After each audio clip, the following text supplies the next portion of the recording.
উপস্থিত সুধীমণ্ডলী, আসসালামু আলাইকুম। আমরা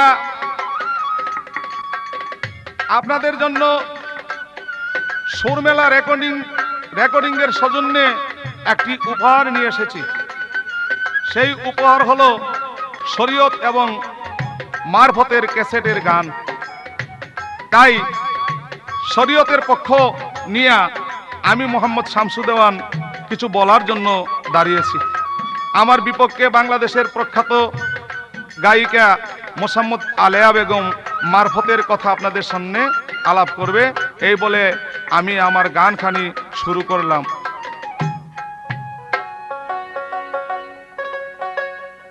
মুর্শেক মাগরিব হইতে শরীয়তের জয় শরীয়ত, সহজ কথা নয় শরীয়ত, সহজ কথা নয়।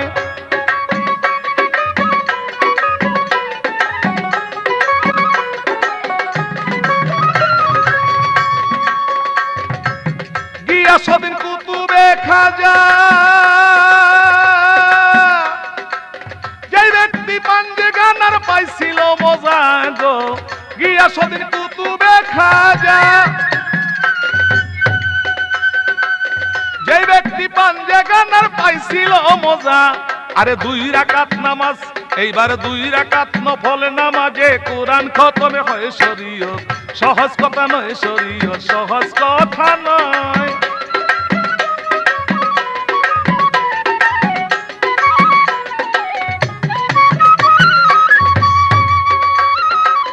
বড় বড় আউলিয়া যারা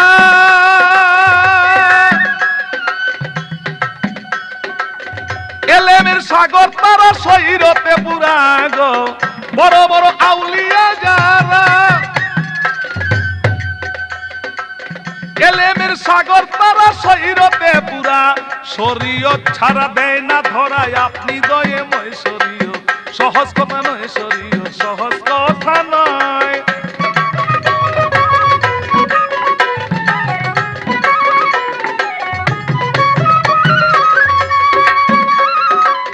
শরীয়তে রক্ষা করে শরীয়ত করেন যারা, আমার নবী বলে আমলকারী এই সংসার জুড়া গো, শরীয়ত রক্ষা করে শরীয়ত করেন যারা, নবী বলে আমলকারী এই সংসার জুড়া। আরে হাসরের দিন সুপারিশি করবে দয়েময় শরীয়ত, সহজ কথা নয় শরীয়ত, সহজ কথা নয়।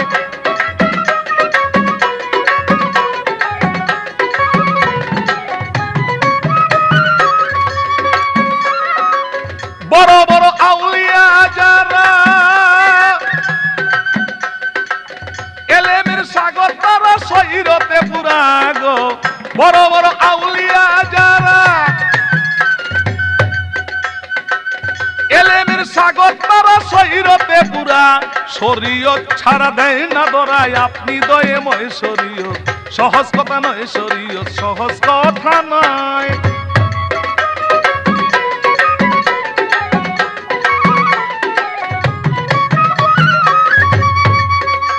তাই শরীয়ত মারফতে হবে গান,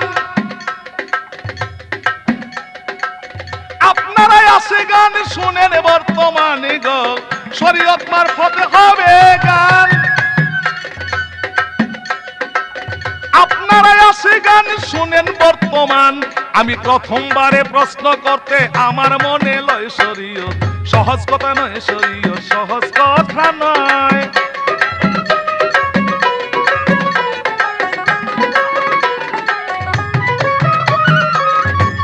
উপস্থিত সুধীমণ্ডলী,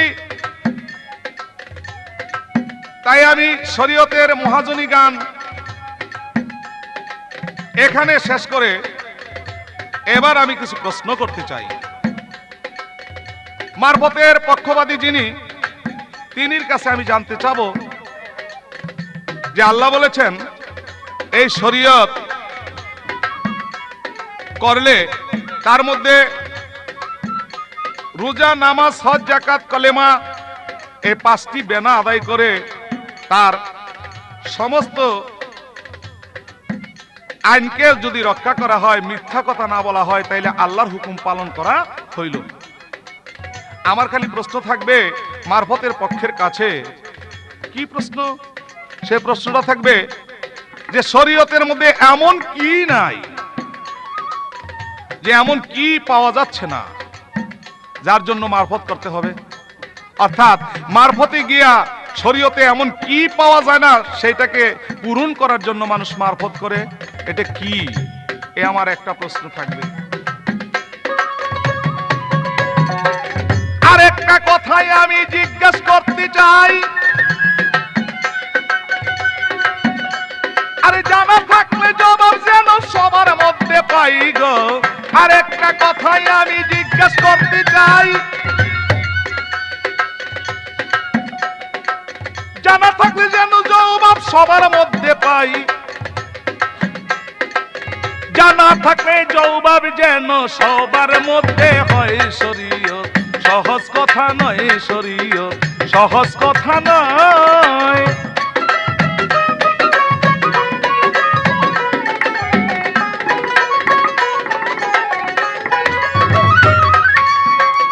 যেমন আমাদের মুসলমানি আইনে আল কোরআনের মধ্যে বর্ণনা করেছে 130 ফরজ মুসলমানের আদায় করতে হয়। তাই আমার জিজ্ঞাসা যে 130 ফরজ শরীয়তের মাধ্যমে আল কোরআন যদি মানা হয়, তাইলে কোরআন অনুযায়ী 130 ফরজ মুসলমানদের পালন করা হয়। তাই আমি জানতে চাই এই 130 ফরজের অন্তর্ভুক্ত ফকিররা নাকি ভিন্ন কোনো ফরজ আছে? যদি ভিন্ন কোনো ফরজ থাকে তাইলে সেটা যেন আমার কাছে বলা হয়। আর যদি 130 ফরজের অন্তর্ভুক্ত হয়, তাহলে আমি মনে করব মুসলমান যদি ফকির হয়, তাহলে 130 ফরজ যদি মানা হয়, তাইলে শরীয়ত আগে করলেই বা কি দোষ হয়? তাই আমার কথা রইল। গিয়াসউদ্দিন কুতুবে খাজা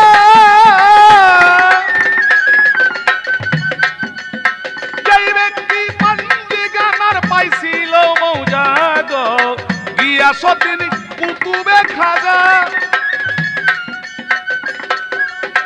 যেই ব্যক্তি পাঞ্জিগানার পাইছিল মজা, 2 রাকাত নফল নামাজে কোরআন খতম হয়। শরীয়ত সহজ কথা নয়, শরীয়ত সহজ কথা নয়।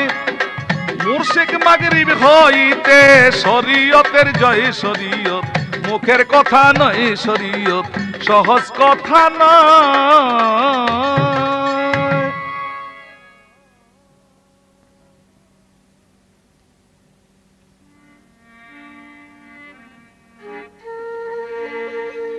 ফকির মইলে বাতি জ্বলে, মোল্লা মইলে জ্বলে না, মোল্লা মইলে জ্বলে না। মানুষের মধ্যেই আল্লাহ থাকে, মোল্লারা তা দেখে না। পাগল মইলে বাতি জ্বলে, মোল্লা মইলে জ্বলে না, মোল্লা মইলে জ্বলে না। মানুষের মধ্যেই আল্লাহ থাকে, মোল্লারা তা দেখে না। পাগল মইলে বাতি জ্বলে।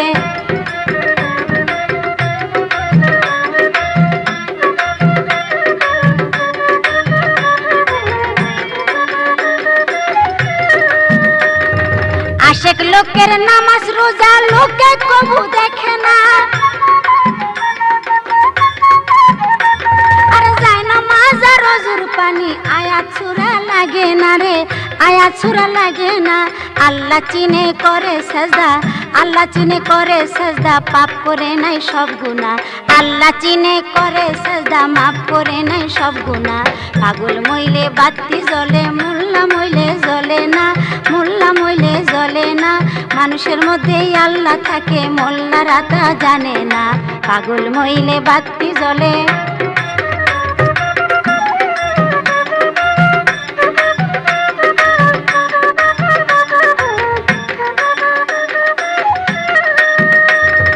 ওয়াশকরণী পাগল ছিল, নবীর প্রেমে দিওয়ানা। আর দন্ত ভাঙ্গার কথা শুনে একটা দন্ত রাখলো না রে, একটা দন্ত রাখলো না। ওয়াশকরণী খেরকা পেল, আরে ওয়াশকরণী খেরকা পেল, হাজি গাজি পাইল না। পাগল মইলে বাতি জ্বলে, মোল্লা মইলে জ্বলে না, মানুষের মধ্যেই আল্লাহ থাকে, মোল্লারা তা দেখে না। পাগল মইলে বাতি জ্বলে,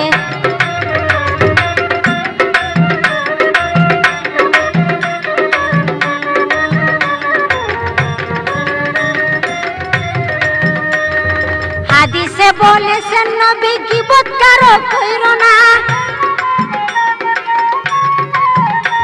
ওরে জিনার থেকে শক্ত গুনাহ দলিলে আছে জানা রে, দলিলে আছে জানা। শ্রদ্ধা ভরে কয়ো কথা, আরে শ্রদ্ধা ভরে কয়ো কথা, দেখলে পাগল মাস্তানা। পাগল মইলে বাতি জ্বলে, মোল্লা মইলে জ্বলে না, মোল্লা মইলে জ্বলে না। মানুষের মধ্যে আল্লাহ থাকে, মোল্লারা তা দেখে না। পাগল মইলে বাতি জ্বলে।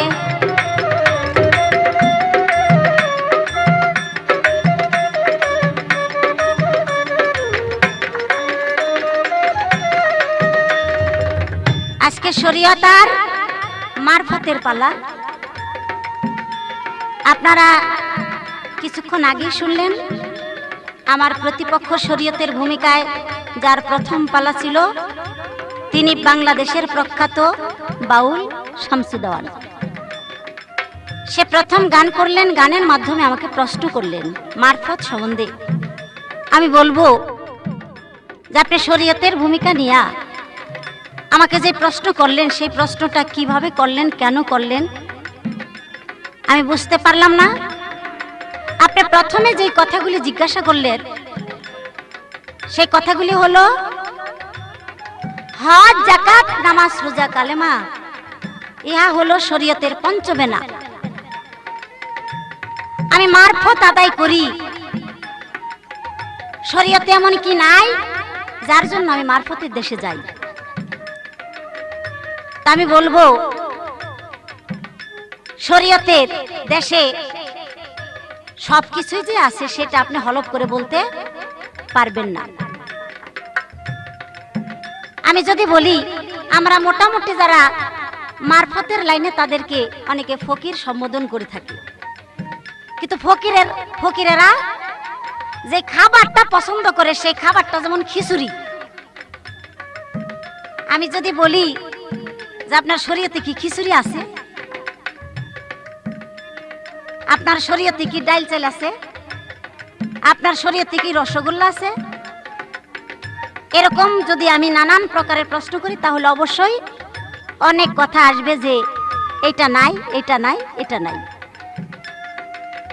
তাই আমি বলবো যে আল্লাহকে পাইতে হলে চারটা তরিকা বা চারটা পথ অবলম্বন করতে হবে। তার মধ্যে শরিয়াত, তরিকাত, হাকিকাত আর মারফত। শরিয়তের পর তরিকাত, তরিকাতের পর হাকিকাত, হাকিকাতের পরই হয় মারফত। অতএব আল্লাহকে পাইতে হলে মারফতের শেষ পর্যায়ে, শেষ স্টেজে পৌঁছাইতে হবে। এটা রাসূলেরই বিধান, রাসূলেরই কথা। এখন আপনি যদি বলেন যে শরীয়তে এমন কি নাই যার ফলে তুমি মারফতে যাও, এটা বললে আপনার মন গড়া, হাত গড়া কথা হয়ে যায়। রাসূলই তো বলেছেন যে মারফত হলো সাধনার শেষ সিঁড়ি, সেখানে অবশ্যই যাইতে হবে কেউ যদি আল্লাহকে পাওয়ার বাসনা করে। যেইভাবেতে আমার কাছে জিজ্ঞাসা না করে, ভুলি নাই কথায় আমার মনে পড়ে রে। তাই তো বলবো রাজা সরে শোনেন দিয়া মন, আমার মারুফতে পাওয়া যাবে আল্লাহর দর্শন। মারুফতের তত্ত্ব জ্ঞান প্রেমের ভাবে রয়, তাহার সাথে আল্লাহর কিন্তু সাক্ষাৎ বটে হয়। তা না হলে আল্লাহ কেমনে দিদার করবে মন। মারুফতে জানে কিন্তু আল্লাহর দর্শন। শরীয়তে বেলগায় লেকিন সবাইকে জানাই, ওরে না দেখিয়া বিশ্বাস কিন্তু তাদের করা চাই। আর মারফতে বলে আল্লাহর নাম আছে। আর আরেকটি কথা আছে, যেমন পবিত্র কোরআনে একটা আয়াত আমরা শুনতে পাই, তার সামান্য একটু কথা বলি। যেমন মান কানা ফিহা, এই কালে যে অন্ধ থাকিবে, কানা থাকিবে, সে আখিরাতে অবশ্যই অন্ধ হইয়া উঠিবে। তাহলে এই পৃথিবীর বুকে এসেছি আমরা আল্লাহ এবং রাসূলকে এখান থেকেই চিনে আখিরাতে সেই রূপ নির্ণয় করতে হবে। তা না হলে প্রেম কার সাথে হবে, আমি কার প্রতীক্ষায় এই জীবন কাটাবো। অতএব এই আধ্যাত্মিক এই বিশ্লেষণগুলি একমাত্র মারফতেই পাওয়া যায়, কিন্তু শরীয়তে এই আধ্যাত্মিক তত্ত্বকথা তারা বলতে চায় না। কারণ শরীয়তে বেল গায়ে বেলে কি না দেখিয়া বিশ্বাস করা, আর মারফতে বলা হয় হকুল কিন, অর্থাৎ দেখে শুনে সাধনা করা।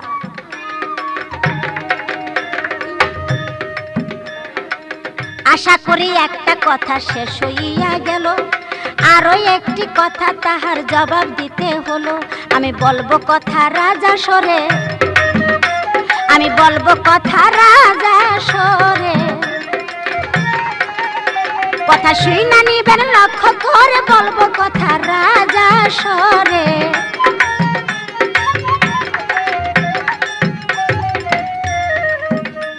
আর শরীয়তের 130 ফরজ আছে, এই কথাটা জিজ্ঞাসা করলো আমার কাছে। এইটা নাকি কোরআনেতে রইয়াছে বর্ণনা, এই কথাটা শুই না বেশি ভালো লাগলো না। কারণ শরীয়তে বলে 130 ফরজ, তার মধ্যে 30 রোজায় 30 ফরজ, 30 নিয়তে 30 ফরজ, 5 ওয়াক্ত নামাজে 17 ফরজ। এই যে অবস্থার কথা মোটামুটি পাওয়া যায়, কি পাওয়া যায়? 4 কুরসিতে 4 ফরজ, 4 মুজাহাবে 4 ফরজ।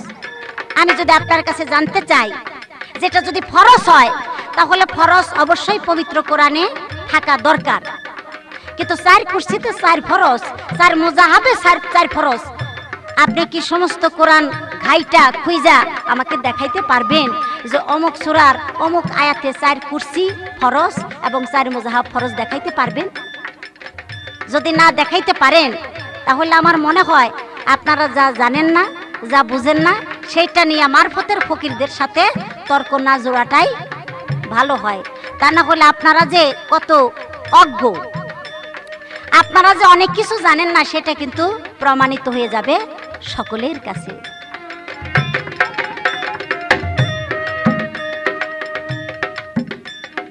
আমরা বটে সাধন করি সবাকে দেই কইয়া, আল্লাহকে পাইতে হলে উসিলা লও ধরিয়া, ওসিলা ব্যতীত আল্লাহর সন্ধান হবে না। তা তো কামেল মুর্শিদের কাছে হও না রওয়ানা, কামেল মুর্শিদের সাথে হইলে জানা শোনা, আর মুর্শিদ তো দেখাইয়া দিবে আল্লাহর ঠিকানা রে। আমি মুর্শিদের কাছে যখন রওয়ানা হইলাম, আমার মুর্শিদের মধ্যে আমি আল্লাহকে পাইলাম।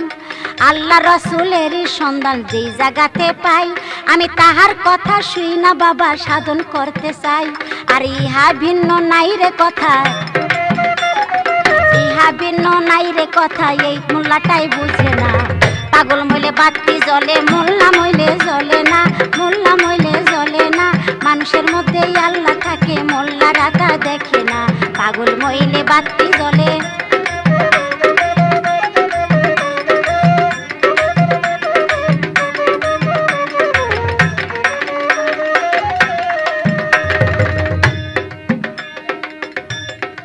আমারও প্রশ্ন জিজ্ঞাসা করার দরকার। আমি আপনার কাছে জিজ্ঞাসা করব, আপনি যে প্রথম গানটা গাইলেন মুশরিক আর মাগরিব, মুশরিক হইতে মাগরিব, শরীয়তের জয়, শরীয়ত সহজ কথা নয়। তাই আমি জানবো মুশরিক আর মাগরিব, পূব আর পশ্চিম। আল্লাহর পৃথিবীর মধ্যে দিক হলো 4টি, পূব, পশ্চিম, উত্তর, দক্ষিণ। এখন আপনার শরীয়ত শুধু পূব আর পশ্চিমের নামে উল্লেখ করলেন, যে পূব পশ্চিম এই 2টা দিকের মধ্যে শরীয়তের জয়, শরীয়ত সহজ কথা নয়। আর 2টা দিক বাকি রাখার পিছনে কি কারণ? আসলে কি আমি যা বললাম আপনার গানের মধ্যে কি তাই বলছেন, নাকি সেই কথাটার আলাদা কোনো অর্থ আছে? এই আমার একটি কথা জিজ্ঞাসা না। আর কুতুবউদ্দিন গিয়াসে খাজা যেই ব্যক্তি পেয়েছিল শরীয়তের মজা, তার 2 রাকাত নফল নামাজেই কোরআন খতম হয়। আল্লাহ রসুল বলেছেন যে 3 দিনের কমে যদি কোরআন পাঠ করা হয় তাহলে তার কোরআন খতম সহিভাবে হয় না। এটা হলো শরীয়তের কথা, হাদিসের কথা। অথচ খাজা মঈনুদ্দিন চিশতি সে যে 2 রাকাত নফল নামাজে কোরআন খতম করলো, সেই নামাজটা ছিল কি নামাজ? আসলে তার ভাব কি মারফতের না শরীয়তের? মাত্র 2 রাকাত নফল নামাজে কোরআন খতম হয়, এটা কি হাদিসের দৃষ্টিতে খতম করেছেন নাকি এটা মারফতের বিচারে? এই আমার 2টি কথা জিজ্ঞাসা না, আশা করি আমরা দেওয়ান সাহেবের কাছ থেকে শুনবো। পাগল মইলে বাতি জ্বলে, মোল্লা মইলে জ্বলে না রে, মোল্লা মইলে জ্বলে না। মানুষের মধ্যেই আল্লাহ থাকে, কানা মোল্লা তা দেখে না। পাগল মইলে বাতি জ্বলে, মোল্লা মইলে জ্বলে না, মোল্লা মইলে জ্বলে না। মানুষের মধ্যেই আল্লাহ থাকে, কানা মোল্লা তা দেখে না। পাগল মইলে বাতি জ্বলে, মোল্লা মইলে জ্বলে না, মোল্লা মইলে জ্বলে না। মানুষের মধ্যেই আল্লাহ থাকে, মোল্লারা তা জানে না। পাগল মইলে বাতি জ্বলে।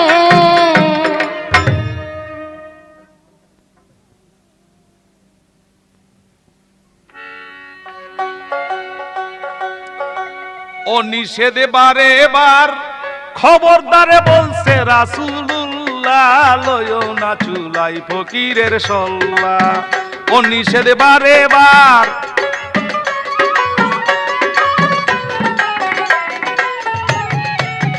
হুজুরান, এই গানটা নেওয়ার আমার একটা উদ্দেশ্য আছে। সেই উদ্দেশ্যটা হলো, আমার বিপক্ষের গায়িকা আলেয়া বেগম মারফতের অভিনয় নিয়ে একটি গান পরিবেশন করেছে আপনাদের সম্মুখে, আপনারা অবশ্যই শুনবেন। সেটা হলো, ফকির মরলে বাতি জ্বলে, মোল্লা মইলে জ্বলে না। মানুষের ভিতর আল্লাহ থাকে, মোল্লারা তাই দেখে না। এই গানটা ভালো গান গাইছে, কিন্তু শরীয়ত বিধানে বলছে মানুষের ভিতর যে আল্লাহ আছে এটা খালি মোল্লারা জানবে কেন? আল কোরআনও বলছেন, আল কোরআনে বলেছেন, কোরআনের আয়াতের মধ্যে বর্ণনা করেছেন, কুলুবিল মুমিনিন আরশুল্লাহ, অর্থাৎ মুমিন যারা হয়ে গেছে সেই মুমিন বান্দাদের কলবের মধ্যে আমার আরশের সমতুল্য সেই আরশ, সেখানে আল্লাহ বসবাস করতে পারেন। এবং আরো বলেছেন, আলা কুল্লি শাইইন কাদির, আলা কুল্লি শাইইন মুহিত, সব জায়গায় সে বিরাজিত, তবে চন্মচক্ষে কাউকে মানে তাকে দেখা যাবে না। আল্লাহ বলেছেন, শরীয়ত যারা করে বেলগায়েবে কি, যদিও বেলগায়েবে কি আমাকে এই চোখে দেখবে না, কারণ আমি লানতারানি, আমি সুরত যদিও আমার থাকে, তাইলে মানুষের এই চোখে দেখবে না। আবার আল কোরআনের মধ্যে বলেছেন, সূরা আলাকের মধ্যে একটি আয়াতের মধ্যে বলেছেন, সেই আয়াতের মধ্যে আল্লাহ বলেছেন, আমি বান্দাদের চতুর্দিকে গ্রাহ্য করে আছি। বান্দারা যদি সচৌকে আমাকে দেখতে চায়, তাইলে জ্ঞানে লক্ষ্য করলে আমাকে দেখতে পারবে, তবে আমার কুদরতের দিকে লক্ষ্য করলে আমাকে দেখা বাকি থাকে না। মোল্লা বললে বাতি জ্বলে না, এটা তোমাকে বলছে কে? আমি বলবো, এই পৃথিবীতে শরীয়ত মারফত নিয়ে 2টা দ্বন্দ্ব যদি আমরা করি, এই 2টা বিতর্কের মধ্যে দেখা যায় যে অন্ততপক্ষে যদি শরীয়তের আলেম কোনো ব্যক্তি না হইয়া পরলোক গমন করে, তাইলে সেই ব্যক্তিকে ফকির বলতে পারে না। যতগুলা মাজার আমাদের এই বাংলাদেশের মধ্যে হয়েছে বা কবরও হয়েছে, সেখানে প্রত্যেকটি মানুষের মধ্যে দেখা যায় তারা আলেমের সাগর ছিল, এলেমের সাগর ছিল, তারা জানলাওয়ালা ব্যক্তি ছিল। কিন্তু হাদিসের দৃষ্টিতে দেখা যায় যে মাজারের মধ্যে বাতি জ্বালান নিষেধ। তবে মাজারের একটু ফারাক যদি তোমার প্রয়োজন হয়, তুমি যদি সেখানে ধ্যানস্থ হয়ে বসো, তুমি যদি ইবাদত করতে বসো, তাইলে বাতি জ্বালাইতে পারো। মাজারের মধ্যে বাতি জ্বালান অবশ্যই নিষেধ। তবে পাগল মরলে বাতি জ্বলে, পাগলের তো কোনো কথাই নেই। এক পাগল মরলে আরেক পাগলের কাছে গিয়ে বাতি জ্বালাইবে, এটা তো আমার কোনো ব্যাপার না। মনরে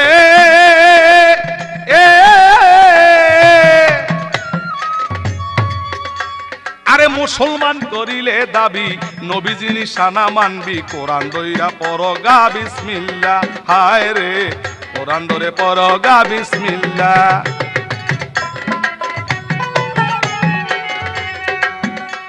আরে বিসমিল্লাহ পড়িয়া পড়ো তুমি আলহামদুলিল্লাহ, বিসমিল্লাহ পড়িয়া পড়ো তুমি আলহামদুলিল্লাহ, লইও না চুলাই ফকিরের সল্লা। ও নিষেধ বারে বার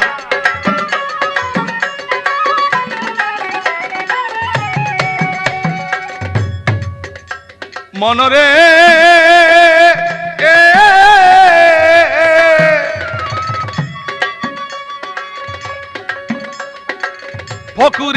ফকিরের অজু গোসল নাই নিশানি, প্রস্রাব করে লয় না পানি। আরে অজু গোসল নাই নিশানি, প্রস্রাব করে লয় না পানি, লম্বা চুলে বাসা বানায় বল্লা। গাছতলাতে থাকে পয়রা কামড়ায় শুধু উল্লা, গাছতলাতে থাকে পয়রা কামড়ায় শুধু উল্লা, লইও না চুলাই ফকিরের সল্লা। ও নিষেধ বারে বার খবরদার বলছে রাসূলুল্লাহ, লইও না চুলাই ফকিরের সল্লা।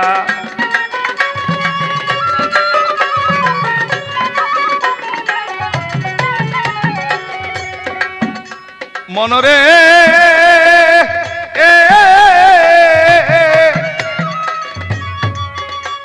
আরে নাই রে আল্লাহর মাতা পিতা, নাই রে আল্লাহর জন্মদাতা, পরে দেখো সূরা কুল হু আল্লাহ। হায় রে পরে দেখো সূরা কুল হু আল্লাহ। আমার আল্লাহরে শরীক বানাইলে কাটা যাবে কল্লা, আমার আল্লাহরে শরীক বানাইলে কাটা যাবে কল্লা, লইও না চুলাই ফকিরের সল্লা। ও নিষেধ বারে বার খবরদার বলছে রাসূলুল্লাহ, লইও না চুলাই ফকিরের সল্লা।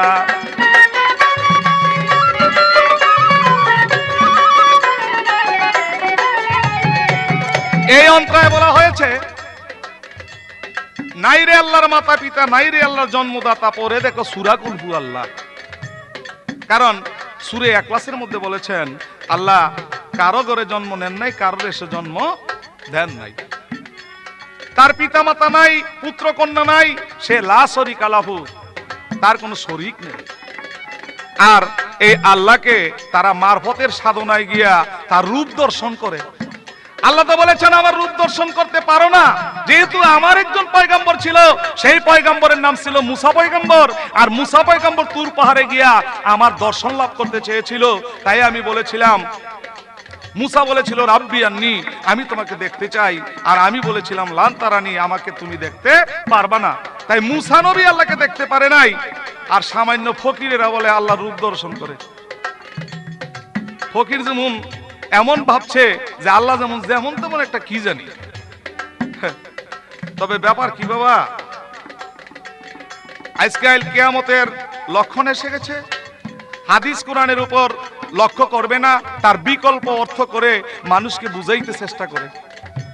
তাই আমি বলেছিলাম তুমি শরীয়ত করো, হজ যাকাত রোজা নামাজ কলেমা পঞ্চবেন আদায় করো, তবে তোমার কি অভাব পূর্ণ করতে তুমি মারফত করো।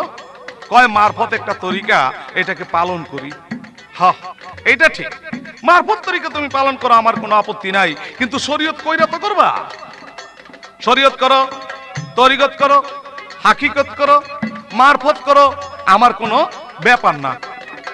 তাই আমি বলবো যে শরীয়ত না কইরা যদি কোনো ব্যক্তি ডাইরেক্ট মারফত করতে চায়, তাহলে সে মুনাফিকের খাতায় চলে যাইতে পারে, এটা আমার ব্যাপার না।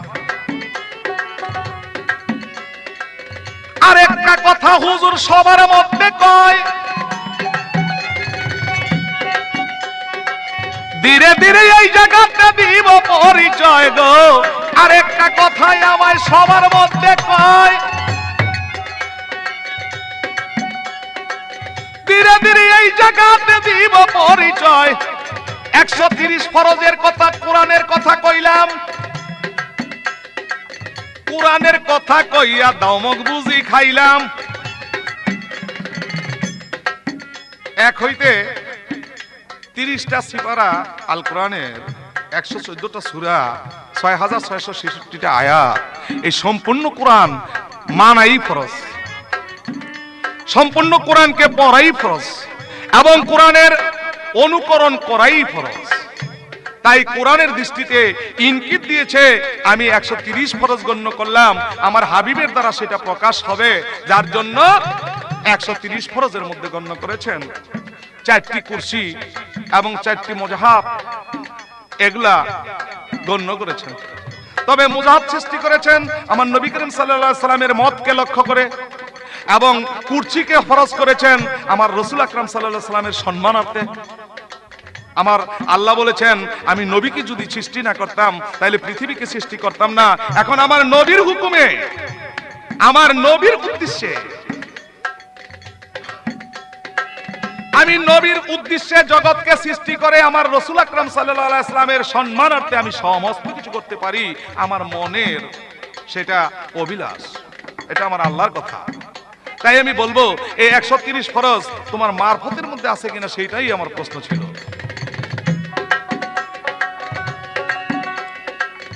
যাক চলে এই সমস্ত দিলাম আমি ছেড়ে, উদয় হইতে অস্ত পর্যন্ত, সূর্য উদয় হইতে অস্ত পর্যন্ত আমার শরীয়তের জয়।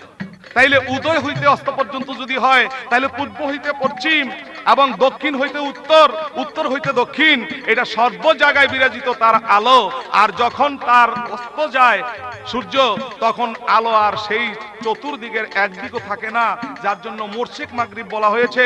সে মুশরিক বলা হয়েছে এই জন্যে যে উদয় আর মাগরিব শব্দের অর্থ হইল অস্ত।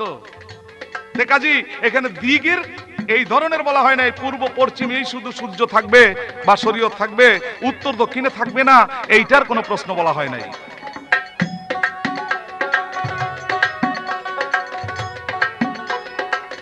এই কথার একটি কথা দিলাম বুঝি কইয়া,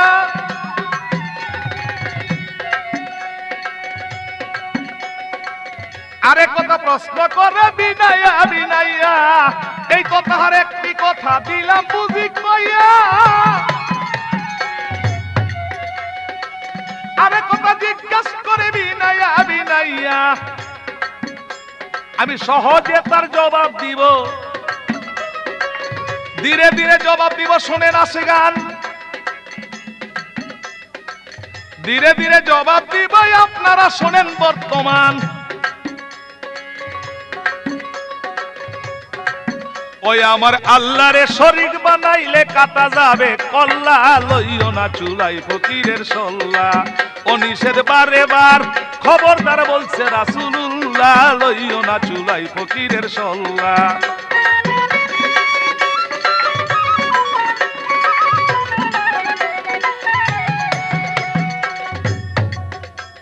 মনরে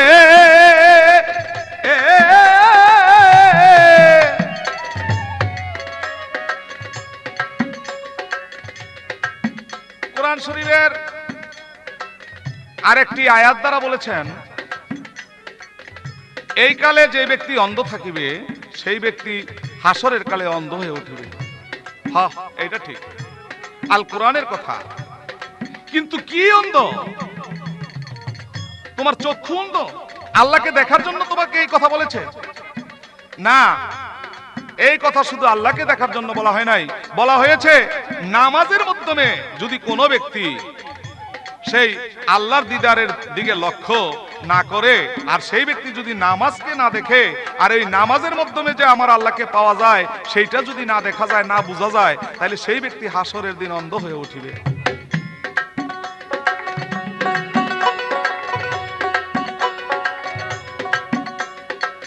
এ পর্যন্ত প্রশ্ন ছিল, জবাব দিলাম আমি।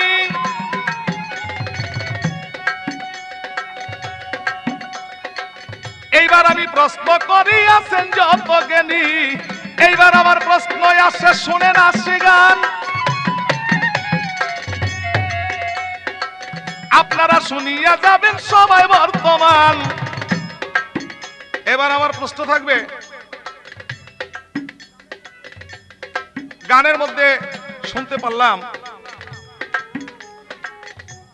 এমন ধরনের নামাজ পড়া, সেই নামাজের মধ্যে কোনো সূরা কালাম নাই, আর ওইখানে নাকি সিজদা করলে আল্লাহকে পাওয়া যায়। আমার জিজ্ঞাসা থাকবে, আল্লাহ বলেছেন তুমি নামাজের মাধ্যমে 2টি সিজদা আদায় করে নাও, সেই 2 রাকাত নামাজের মধ্যে 4টি সিজদা আদায় করে নাও, এবং রাকাত যদি বাড়ে তাইলে ওই পরিমাণে সিজদাকে আদায় করে নাও। কিন্তু শুধু সিজদা করলে চলবে না। আর আমরা ওই সিজদা করতেছি নামাজের মাধ্যমে, আগেও সূরা, পরেও সূরা, তারপরে কালাম, তারপরে উচ্চারণ করি জায়গায় জায়গায় যাহা আছে সেই নিয়ম অনুযায়ী। কিন্তু আমার প্রশ্ন থাকবে, তুমি যখন মারফতের সিজদা করো তখন সূরা কালাম ওই যদি না থাকে তাহলে সিজদার মধ্যে থাইকা তুমি কও কি কইতে চাও? যেমন আমরা বলি সুবহানা রাব্বিল আলা, সুবহানা রাব্বিল আলা, সুবহানা রাব্বিল আলা, এবং আবার রুকুর মধ্যে বলি সুবহানা রাব্বিল আযীম, সুবহানা রাব্বিল আযীম। তুমি বলো কি বলতে চাইতেছো? এই আমার একটা প্রশ্ন রইল মনরে।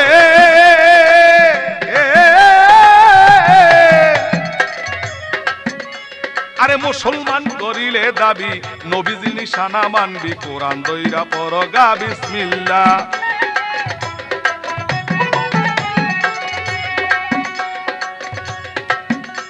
মনরে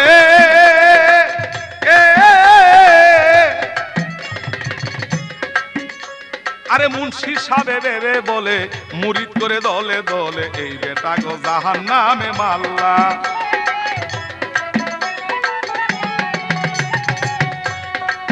ও তোমার ফকিরি ছুটাইয়া দিব পাইলে শামসু মোল্লা, আরে ফকিরি ছুটাইয়া দিব পাইছে শামসু মোল্লা। লইও না চুলাই ফকিরের সল্লা, ও নিষেধ বারে বার খবরদার বলছে রাসূলুল্লাহ। লইও না চুলাই ফকিরের সল্লা।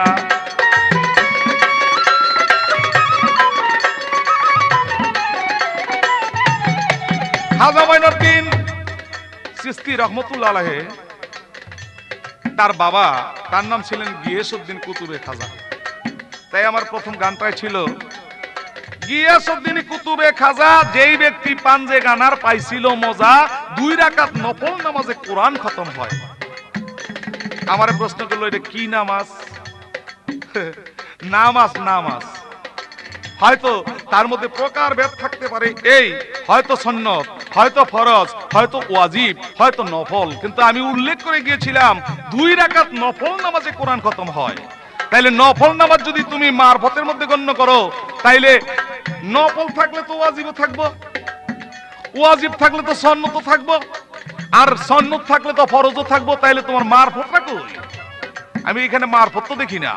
দেখতেছি যদি নফল নামাজের কথাই তুমি স্বীকারোক্তি করতে চাও, তাইলে আমি বলবো যে তোমার ওই মারফতের অংশ এখানে নাই। নফলের যে অংশ এটা শরীয়তের অংশ, অর্থাৎ আল্লাহর হুকুম ফরজ, নবীর হুকুম সুন্নত।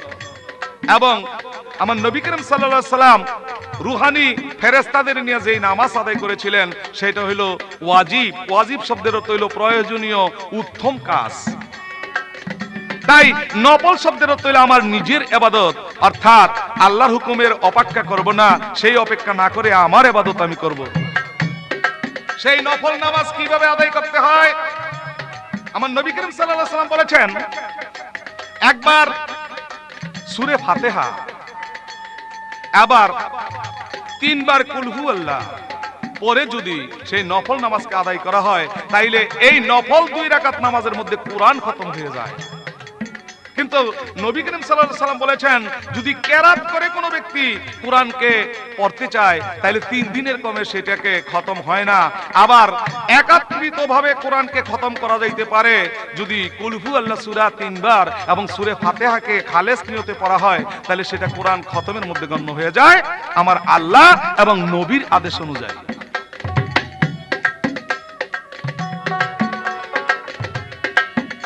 মনরে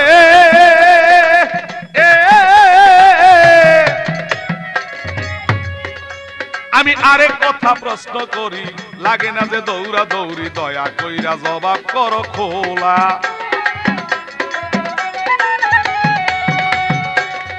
তুমি জানা থাকলে জবাব দিও, কইও না উতালা। আরে জানা থাকলে জবাব দিও, তুমি হইও না উতালা।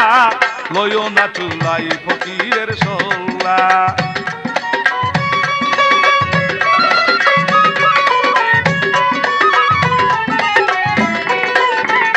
আমার জিজ্ঞাসা থাকবে, তোমরা মারফতে আল্লাহ রূপ দর্শন করো,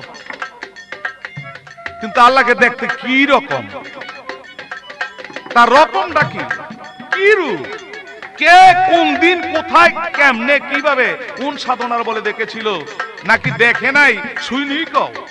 আর যদি দেখা থাকে তাহলে প্রত্যক্ষ তার প্রমাণ চাই, কিভাবে আল্লাহকে দেখেছিল, তার রূপ কি, তার আকৃতি কি, প্রকৃতি কি, কিভাবে দেখা বললো যে এটা আল্লাহ।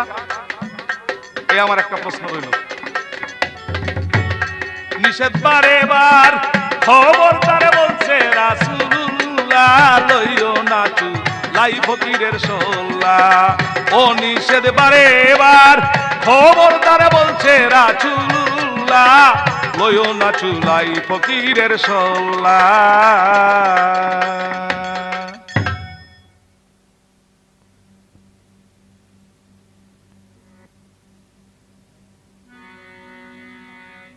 রূপ দেখে সেজদা দিলে রাজি হন খোদায়, হায়রে রূপ দেখে করলে সেজদা রাজি হন খোদায়।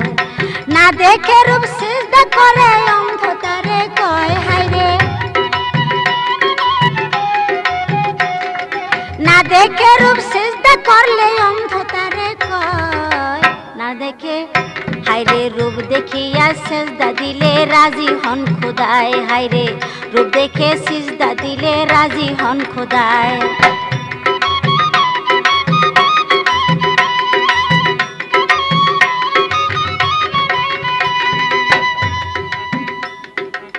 গাওয়াহি কালামুল্লাহ কয়, মান কানা ফি হাযহি আমার। গাওয়াহি কালামুল্লাহ কয়, মান কানা ফি হাযহি আমার। কানা বলে গালি দিলেন আপনি খোদায়, হায়রে ওরে কানা বলে গালি দিলেন আপনি খোদায়। রূপ দেখে সেজদা দিলে রাজি হন খোদায়, হায়রে রূপ দেখে সেজদা দিলে রাজি হন খোদায়।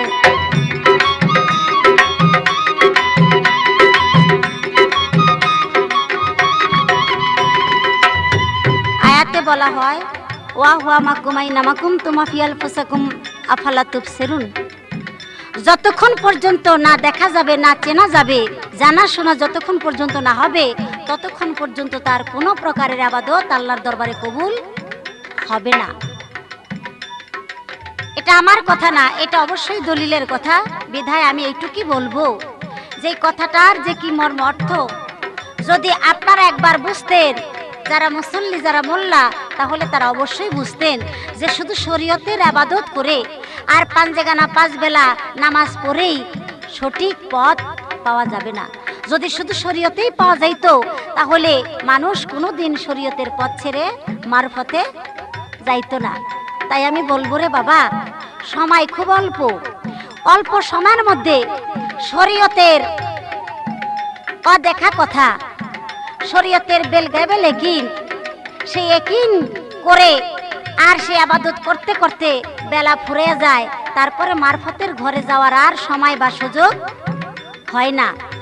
আর কথা তো আছেই যে মারফতে যদি না পৌঁছানো যায় তাহলে আল্লাহর সন্ধান পাওয়া যাবে না। তাই আমি বলি যে খুব তাড়াতাড়ি এই অদেখা বাণী, অদেখা ভাব এগুলি বাদ দিয়া যেখানে গেলে, যেই দেশে গেলে দেখা দেখি হয়, যেখানে গেলে সেই প্রেমের স্বাদ পাওয়া যায়, সেই মারফতে ডুব দেওয়া সকলেরই দরকার। সাক্ষাতে থাকিতে রতন, অন্ধ কি তার পায় দর্শন। সাক্ষাতে থাকিতে রতন, বাবারে অন্ধ কি তার পায় দর্শন। না দেখে সাজদা দিলে সেও তেমনি পায়, হায়রে না দেখে সাজদা দেয় যেজন সেও তেমনি প্রায়। রূপ দেখে সাজদা দিতে রাজি হন খোদায়, হায়রে রূপ দেখে সাজদা দিলে রাজি হন খোদায়, হায়রে।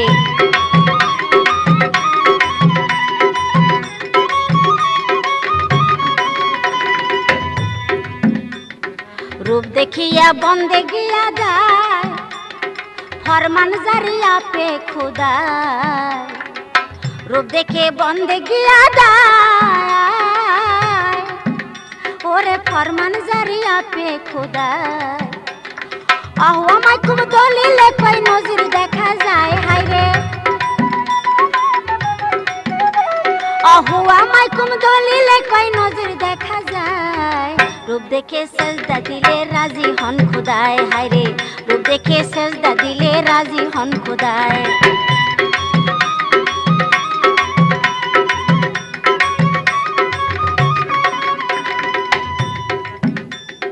মুর্শিদকে চিনিয়া যে জন করেছে সে রূপ দর্শন, মুর্শিদকে চিনিয়া যে জন ওরে করেছে রূপ দর্শন।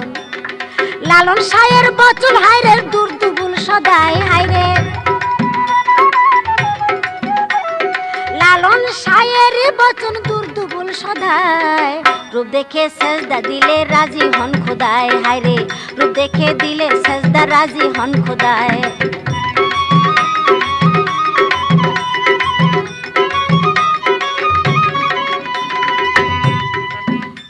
আপনাদের সামনে আমি চাই যাতে আধ্যাত্মিক তত্ত্ব মারফত সম্বন্ধে আপনারা বুঝতে পারেন, আমি সেই গান গাওয়ার চেষ্টা করব, যতটুকু সম্ভব বোঝাবার চেষ্টা করব। কিন্তু আমার প্রতিপক্ষ মোল্লার যেই ভূমিকা, সে অযথা অনর্থক কতগুলি গালি দিয়ে গেলেন। তা হলো নিষেধ বারে বার, খবরদার বলছে রাসূলুল্লাহ, লইও না সুলাই ফকিরের সল্লা। আমি এটাও জানতে চাই যে আপনি যে অযথা সুলাই ফকির, এই ফকির সেই ফকির নানা কথা কয়ে গেলেন, যে ফকিরদের অজু গোসল নাই নিশানি, প্রস্তাব করে লয় না পানি, লম্বা চুলে বাসা বানায় বললা। আমার মনে হয় এইটা সম্পূর্ণভাবে গীবত করা হয়ে গেল, নিন্দা করা হয়ে গেল। আপনি যদি 1000 বছর শরীয়তের ইবাদত করেন আর এই প্রকার যদি একটা মানুষের নামে অন্যায়ভাবে গীবত করেন, নিন্দা করেন, তাহলে আমার মনে হয় আপনার মতো গীবতকারীর জন্য জাহান্নামের দরজা সর্বদাই খোলা। কারণ আল্লাহর রসুল, সেই রসুল বলেছেন যে সবচেয়ে বড় গুনাহ হলো গীবতকারীর, এবং যদি সে নিন্দা করে অন্যের, সেই গীবত করলে, নিন্দা করলে অবশ্যই তার সকল প্রকারের ইবাদত বৃথা যায়। তাই আমি বলবো যে আপনি যত বড় মুসল্লি হন না কেন, মূলত আপনার ইবাদত আল্লাহর দরবারে কবুল হবে না, এটা রাসূলই বলেছেন। আরে আমার কাছে যেইভাবে সে জিজ্ঞাসা করে, ভুলি নাই কথাই আমার মনে পড়ে, তাহার কাছে যেইভাবে ছিল জিজ্ঞাসন, আশা করি ধীরে ধীরে করিল পূরণ। সুন্দরভাবে বলছে কথা, বাকি রাখছে না, তাহার কথা শুই না মনে পাইলাম সান্ত্বনা। 133 ফরজ দলিলেতে কয়, কথা ছিল কথাগুলি কোন জায়গাতে রয়। দয়াল নবীর মোহাম্মদ কালেমা পড়ে নাই, ওরে 4 কুরসিতে 4 ফরজ তাদের নামে ভাই। দয়াল নবীর দাদার আব্বা ছিলেন যেই জনা, আর দয়াল নবীর আব্বা ছিলেন আব্দুল্লাহ মোনা। আব্দুল্লাহর পিতা তাহার পিতা রয়, ওরে তাহারও পিতা তাদের নামে ফরজ হইয়া যায়। যারা মোহাম্মদি কালেমা পড়ছে না, আরে তাদের নামে ফরজ হওয়া যুক্তিতে আসে না, কথা বুঝাও বুঝি না। আমার দিনের নবী মৃত্যুর 98 বছর পরে, 4 মুজাহাবের ইমাম কিন্তু আসলেন ভবের পরে। তাই তো বলি কি প্রকারে ফরজ হইয়া যায়, এই সমস্ত কথা কি আর আমার মাথায় কুলায়। উচিত কথা কইতে গেলে, আরে উচিত কথা কইতে গেলে, ওরে গালি আমায় মারে সকলে রে, সত্যি কথা কইয়া দিলে।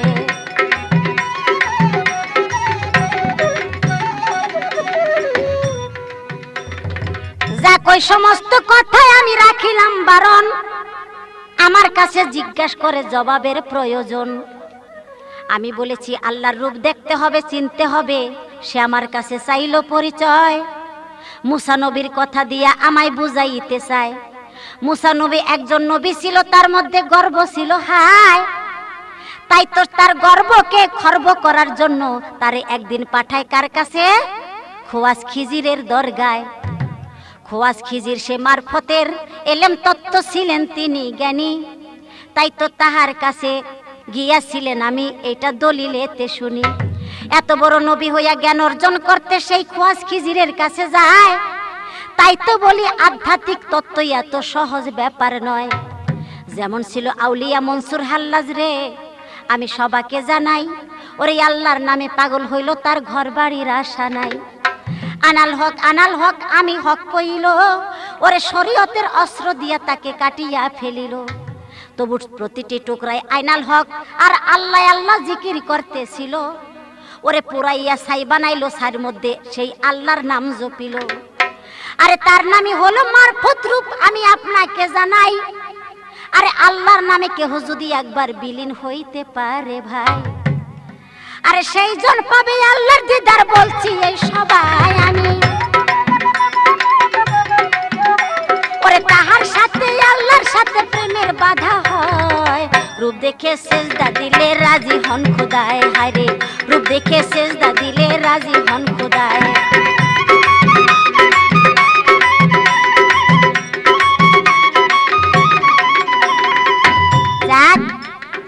এই তো কথা আমার কাছে জিজ্ঞাসা ছিল তার, সংক্ষেপে বইলা দিলাম জবাব হয় কথার। সময় দেখি অল্প, সময় বেশি নাই, এই জন্য বেশি কথা বলার সময় নাই। এইবারেতে আপনার কাছে কথা ধরবো আমি, আশা করি ভাঙ্গা সুইরা বলেন কথা খানি।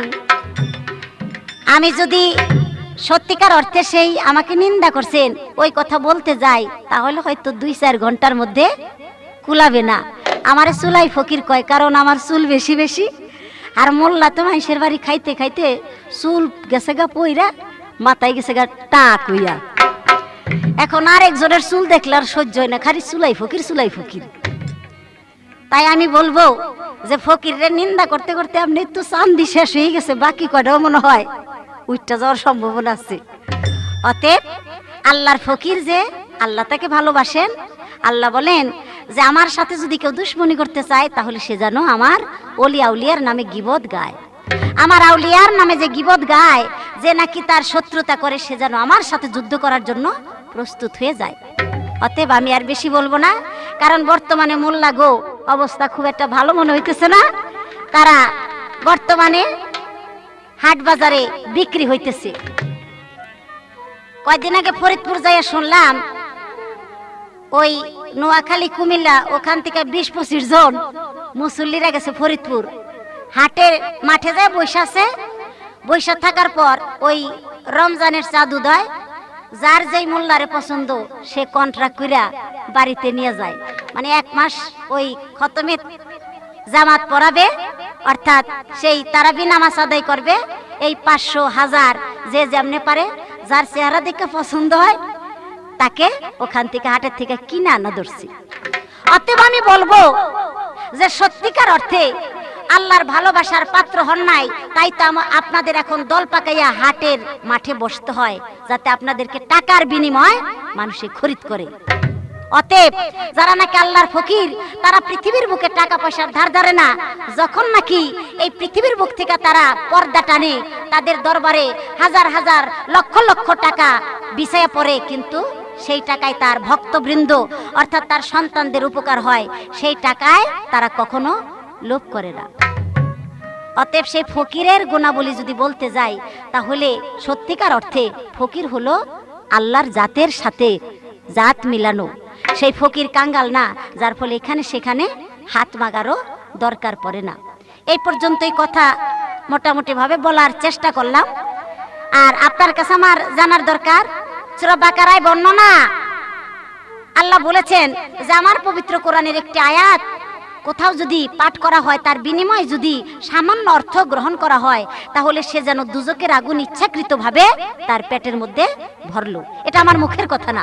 অতএব আমি জিজ্ঞাসা করব যে আপনারা সত্যিকার অর্থে এই যাই আল্লাহর বাণী পাঠ করেন তার বিনিময়ে টাকা হাতে নেন এবং খুব খুব হাউস করে মুস্কি হাসি দিয়া টাকাগুলি পকেটে ভরে নেন। আপনারা যে ইচ্ছাকৃতভাবে যাই না শুনা কোরআন শরীফ পাঠ করে এইভাবে কাজ করতেছেন, সেটা কোন দলিলে কোন আইনে এই টাকা কেন খাইতেছেন? কারণ এই টাকা খাওয়া তো অবশ্যই নিষেধ। এই পর্যন্ত জিজ্ঞাসা না জানবে আলে আয় হায়রে, ওরে এই পর্যন্ত জিজ্ঞাসা না জানবে আলে আয়। রূপ দেখে সাজদা দিলে রাজি হন খোদায়, হায়রে রূপ দেখে সাজদা দিলে রাজি হন খোদায়। না দেখে রূপ সাজদা দিলে অন্ধকারে কয় হায়রে, ওরে না দেখে রূপ সাজদা দিলে অন্ধকারে কয়। রূপ দেখে সাজদা দিলে রাজি হন খোদায়, হায়রে রূপ দেখে সাজদা দিলে রাজি হন খোদায়।